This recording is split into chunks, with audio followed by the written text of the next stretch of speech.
Friday, I experienced what Joe Dispenza calls a dark night of the soul.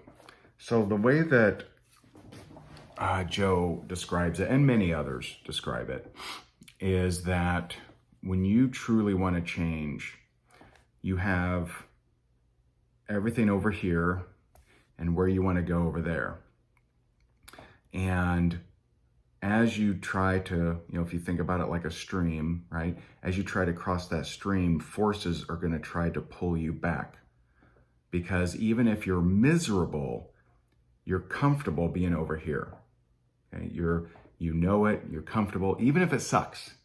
Even if it's full of anger, resentment, guilt, shame, hatred, but you're familiar with this, okay? And this you're unfamiliar. It represents unsafe, okay? And so the dark night of the soul is when you are so hell-bent on getting over there, despite all the fight, despite all the things, you're crossing and you're changing patterns. And so I won't get into, it's actually not that important for this video. I'll share more in Rank Makers, but it's not important for this video, the what happened, because I'll just tell you what it created, and you should be able to resonate with this and relate with it.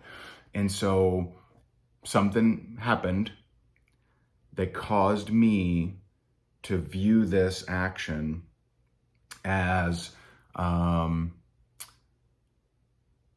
someone important in my life. It made me feel less than.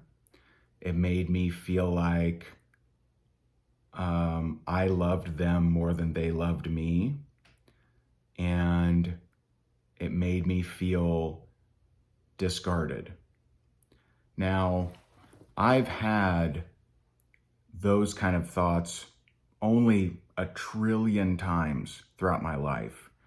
When I was younger, I dealt with a lot of different issues, had a lot of abuse in my life, and it created a lot of self-worth issues. And so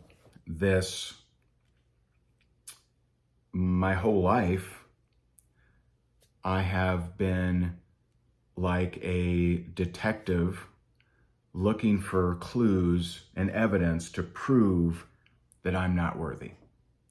So I find them. Despite reality, right? I find them.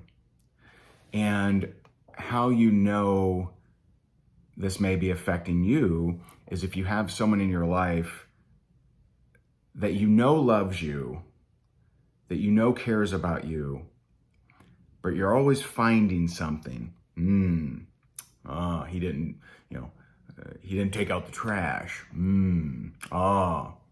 didn't call me, let me know he's coming home, or she didn't do this. She knows I like this, right? So if on the baseline, you know that they love you, they care for you, but you look for and locate, here it is, right? So that's me, my whole life. And so there's a couple things that happen when you locate the evidence you've been seeking. You have different emotions, right? So sometimes you'll get into a fight, or maybe you'll go quiet and, not talk to them. And maybe you mean to punish them, maybe you don't. Maybe you have thoughts of leaving and, you'll show them, or maybe you talk yourself out of that, or maybe you leave. And I've seen this in, different relationships of mine, and I've seen it in different relationships of others. And at the what is the one metric here? The metric is your self-worth. So there's two things. One, if you're always seeking evidence that you aren't worthy, you find it all the time. And if something starts to happen that starts to get you above where you feel comfortable with worth-wise, right? And it could mean money. It doesn't have to mean money. It could be love, could be relationship, could be status, could be importance, could be significance. But if you start to, go above that ceiling, then, this is going to trigger, right? And it's going to pull you back. And so it's going to have you, fire off an oh so common amount of emotions that keep you where you are worth-wise. But when you really want to change, you can change. You can change. And so I was having, something happened. My oh so common patterns were fired. And I thought, well, I love her more than me, and I'll never, no one will ever love me to the degree that I love them. I'm unworthy. And I started having all these oh so common emotions, oh so common reactions that I've had my whole life. And so over my life, there's been, sometimes it's, well, screw that. I'm worth more than this. And, it creates a bigger fight or resistance or anger or whatever. And sometimes, and quite frankly, I think this is worse, sometimes it's acceptance of something not true. So sometimes it's acceptance of, you know what, it's okay that I'm loved less. It's okay that, people love me less than I love them. That's okay. It'll be fine. I'll be okay. And what you've done there is you've taken that ceiling of self-worth and now you've reduced it even more. I'm gonna shut my door here. I hear baby Graham going nuts. So let's shut the door. Here we go. He may still go nuts, but at least you won't hear him as clearly. And so to me, the acceptance is worse, because the more and more that you accept, the lower she goes, right? And so then if you even want a smackling of a tiny, smattering of love, it's like, oh, no way, man.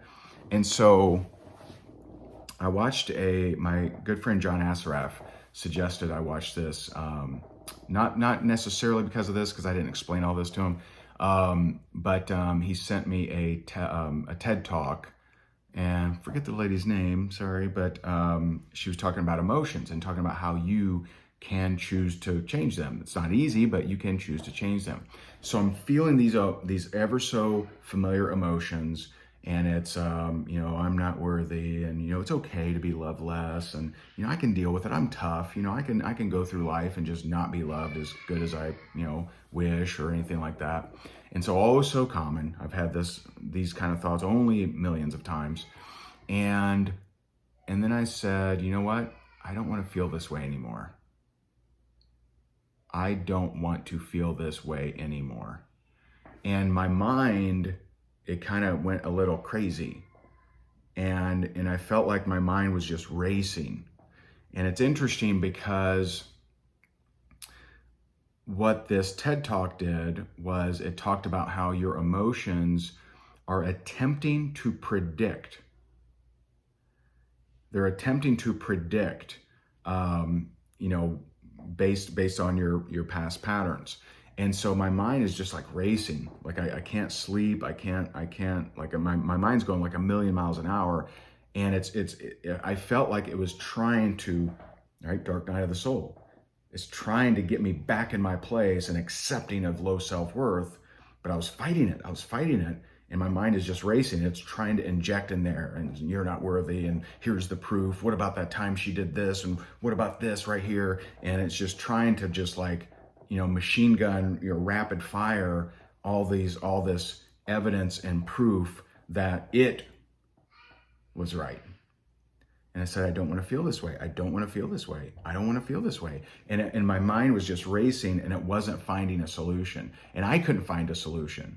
So I feel like there was the two parts of your mind, right? So consciously, I'm trying like, hey, I want a different solution. Give me a different solution. I started saying things like, Thank you for the guidance. Thank you for the guidance. Speaking out to the ultimate. Thank you for the guidance. Thank you for the guidance. And it's just not finding a solution. And so this went on all night, barely slept at all. And in the morning, I got up and I just kind of surrendered on trying to solve it myself. If I look at all the major breakthroughs I've had in my life, I've always had help. I've always had someone that I talk to, or a coach or a mentor or somebody. And actually, it's funny thing is today I have one of my mentors training our inner circle coaches on how to do this kind of process, right? And so in the morning, I just kind of surrendered. I was exhausted. My mind had been racing all night. I hadn't slept. As you can probably read between the lines here, this was between my wife and I, right? And so in the morning, I say to my wife, I say, listen, here's where I'm at. I thought because you did that thing, it just made me feel discarded. It made me feel less than. It made me feel like I love you more than you love me. I don't like how it feels. I don't have a solution because I've tried to solve this thing on my own, and I don't want to make you feel bad. And I know that it's untrue, and I'm drawing all these things, and I'm trying to get over it, but I've kind of surrendered. So I'm just telling you, how it is. I don't want to feel that way. I don't want to think that way anymore. And in the past, I have just accepted it and said to myself that, I was just, you were just never going to love me as much as I love you, or consider my feelings as much as, as I do yours. And that, and I just don't want to do that anymore. And so, she's hugging me and loving on me, and that was the solution. The solution was seeking different evidence. That's the solution. You seek different evidence. So instead of seeking the evidence of why I'm not worthy, why I'm not lovable, why I'm less than, instead of that, seek the evidence of why you are. And what have they done, right? I think of, I started, as she was hugging on me, I started thinking of all the proof, all the overwhelming proof that she loves me, all the overwhelming proof that she's an amazing wife to me. And that, between me talking it out and seeking that other proof, that was the breakthrough. And so I hope this is helpful to you. I don't know what you're going through. If you haven't seen my Center of the Maze videos, they are in Rank Makers. They're also in our new course.